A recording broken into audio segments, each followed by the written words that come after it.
Drapion at all times. And the Drapion Vaughn, the guy from Purpleroom whatever you want to say, that's me.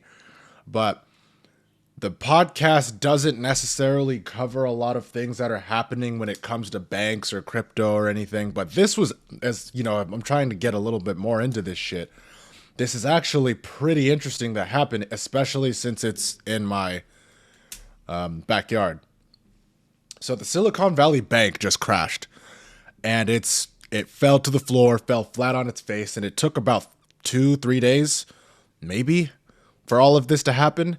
It's the second largest bank failure in U.S. history, and it was founded in 1983. So 4 decades ago, this bank was founded, and it's been a key contributor in a lot of startups. But the bank also funds like a lot of well-known companies that we know and we use all day that we use, like Roku, Roblox, Ginkgo, if I'm saying that right, Rhythm, and Sangamo. Erie, Ieer. How do you say that? It's just ear. It's like, what the fuck is that? Man, English is so ass. But in 2021, it was the most profitable year for this bank. So what they did was they took all of their cash bonds and brought them into and bought just billions and billions of dollars worth of long-term treasuries and all of this, like, just good shit, right? Good year for the bank. And tech companies are putting their money in it because it's safe, and oh my god, this is the best shit ever. And then hold on now. All of a sudden, the bank started to just take a turn for the worse. Dun dun dun. What happened? What happened? Why did it do that? At the SVB security portfolio rose above $100 billion in under a year. That's huge. That's easily one of the bigger banks in the world, right? In Silicon Valley, it's at this point, it's well known. It's known for tech giants. So tech companies will use this bank to fund, and then other people will use the bank to just put their social security deposits in and their bonds and all that stuff. Now, something that I didn't know, something that just got brought to my attention recently, was if you have $250,000 in the bank, if you have anything over that, that money is uninsured. So can you imagine somebody that had over $1 million?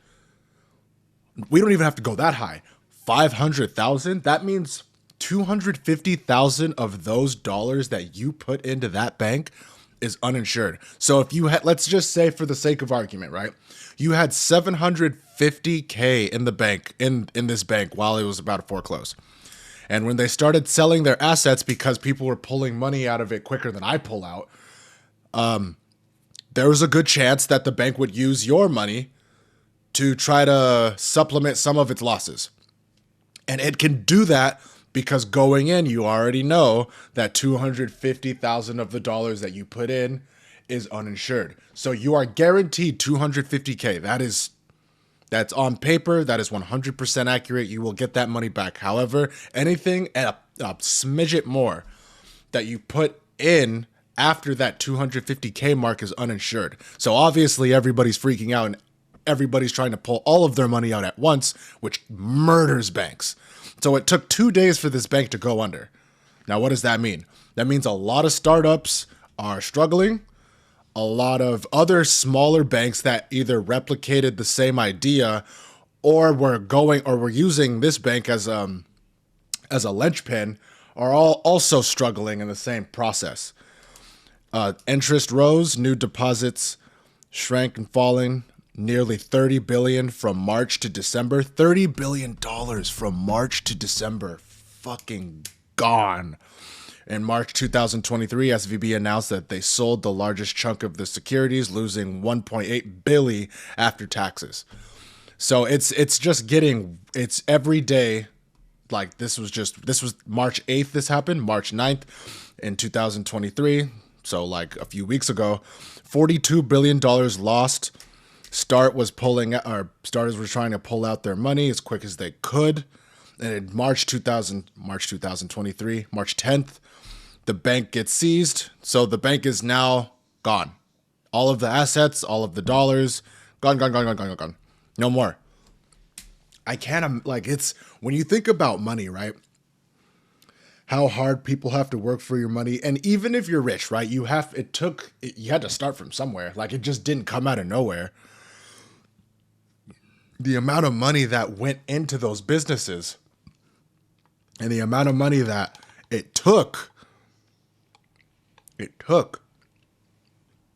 to get to where you want to be is absolutely crazy.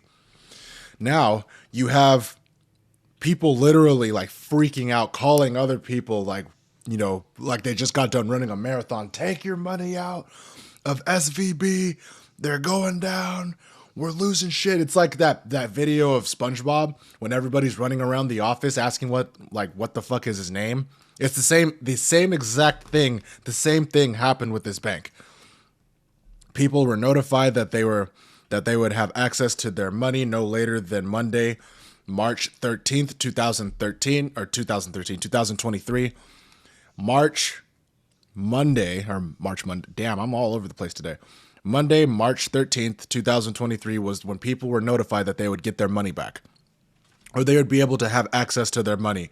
Now, that's something, again, like if you're already aware that the bank is tanking, then what the hell? I see a comment. Oh, dude, I cannot read Russian, but I'm happy you're here. Holy hell. How'd you find me? Yeah, I can't read that, bro. But I'm happy you're here. No, that's sick. Yeah, some guy speaking Russian out here. That's I like that. Like that a lot. We diverse out here. Spit fire in the booth, but I'm not a rapper. Anyway, SVB SVB loses $1.1 billion of uninsured deposits at the end of 2022. Is that 22 or 23? Signature Bank, that's another bank that does that does like a similar thing to SVB. Signature Bank collapses and seized by regulators after SVB collapsed. So different banks that are all getting this same treatment are all gone, or not all gone, but they're losing a bunch of money because it's just bad out here. Getting hemorrhaged. People are losing their shit. I can't imagine being a owner of a startup and you own, like, I know it's probably, like, for me, since I don't know what the hell it's like to have anywhere close to this amount of money, but just putting myself in the shoes of a billionaire, if I had that many assets in a bank and I know, and I'm like fully fucking aware that over that 250K mark, all of that other money is uninsured, and I get the news that, hey, there is a good chance that your money could be gone, because obviously the more money you have in, they're going to be more inclined to taking that out because of just, there it is. I would imagine they wouldn't take it from somebody that had less money than you if you were a billionaire. So, GG, well played. I can't believe that happened. That bank is gone. I hope it's seized. So I would imagine that they'd get it back. More updates soon. Let's look up something right now because I took all of these notes yesterday. Let's see. Let's look up an update on the bank. The collapse of companies like SVB triggering demand of limited edition corporate merch. What the hell? SVB, this is 3 hours ago. SVB loans to insiders tripled to $219 million before it failed. Oh my God. Is everything okay?